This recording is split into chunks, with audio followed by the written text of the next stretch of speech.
France Bleu Héros Matin. C'est ce que nous allons essayer de voir avec l'invité de France Bleu Héros ce matin, Guillaume Roland. Vous êtes avec le sociologue montpelliérain Michel Crespy. Bonjour Michel Crespy. Bonjour. Merci d'être venu nous rejoindre en studio. Montpellier, Nîmes, les sœurs ennemies du Languedoc, toutes sortes d'amabilités franchissent le Vidourle depuis longtemps dans les deux sens. C'est parfois drôle, parfois féroce, mais est-ce que cette rivalité est justifiée ? Je ne sais pas si elle est justifiée, c'est un peu difficile à dire. Ce sont deux villes qui sont de taille presque équivalente. Montpellier a toujours été un peu plus devant, mais elle est de plus en plus d'ailleurs. Et donc quand vous avez deux villes de taille équivalente qui sont assez proches l'une de l'autre... Ouais, à 50 km, c'est ça, 50 km de distance. Oui, il y a 25 minutes par l'autoroute. Ouais. Ça fait toujours des rivalités. Alors c'est vrai pour des villages, c'est vrai pour des capitales, c'est vrai pour des villes de cette taille-là. Ouais. Deux départements les distinguent, l'Hérault et le Gard. Elles n'ont pas toujours été distinguées par ces deux départements. Pendant un moment, Nîmes et Montpellier faisaient presque partie de la même province. Il faut remonter loin pour ça. Mais oui, avant la Révolution, oui, les départements datent de la Révolution. C'est à ce moment-là qu'on a créé le Gard et l'Hérault. Et à ce moment-là, chacune est restée sur son département. Elles n'étaient pas tellement en rivalité en particulier. Montpellier était plus...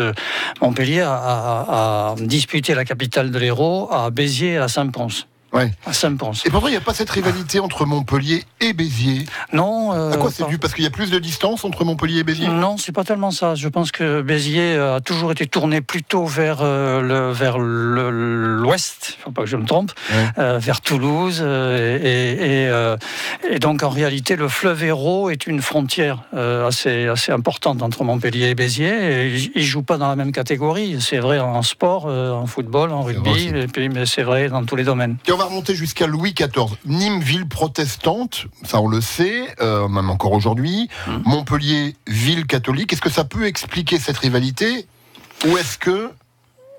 Oui et non, parce que Montpellier a été une ville protestante très importante. C'est une place de sûreté protestante. Et Louis XIV a changé la donne. Au XVIe siècle, et Louis XIV, en révoquant l'édit de Nantes, a changé la donne, et du coup Montpellier est devenu ultra-catholique, plus catholique que les catholiques. Tandis que Nîmes continuait à soutenir les Camisards et à avoir une tradition protestante. Cela dit, les communautés protestantes dans les deux villes sont à peu près de taille équivalente, c'est 10-15% de la population. Donc c'est pas l'argument religieux pour expliquer cette rivalité. On va continuer à creuser alors, Michel Crespy. Années 60, apparemment, les années 60, c'est les années un petit peu bascule.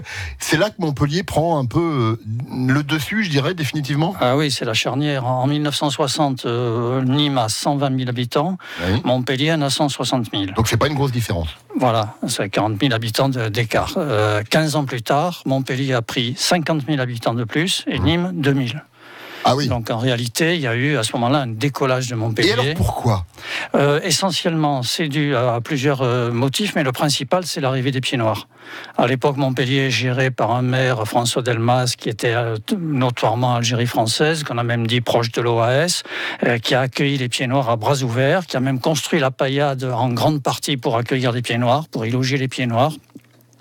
Et les Pieds Noirs sont arrivés très nombreux et ça a été un boom démographique et derrière un boom économique. Ce qui montre bien que l'arrivée de nouveaux habitants n'est pas nécessairement un mal. Est-ce que vous êtes en train de nous dire, Michel Crespy, que Montpellier est une ville qui ouvre plus volontairement ses portes aux gens de l'extérieur, aux étrangers, mais aux gens de l'extérieur aussi ailleurs en France, que Nîmes ? Elle les a ouvertes à ce moment-là, en tout cas. Maintenant, je pense que Nîmes est tout aussi accueillant. Nîmes a stagné ensuite pendant 30 ans. Sur le plan démographique, elle a quasiment pas grandi.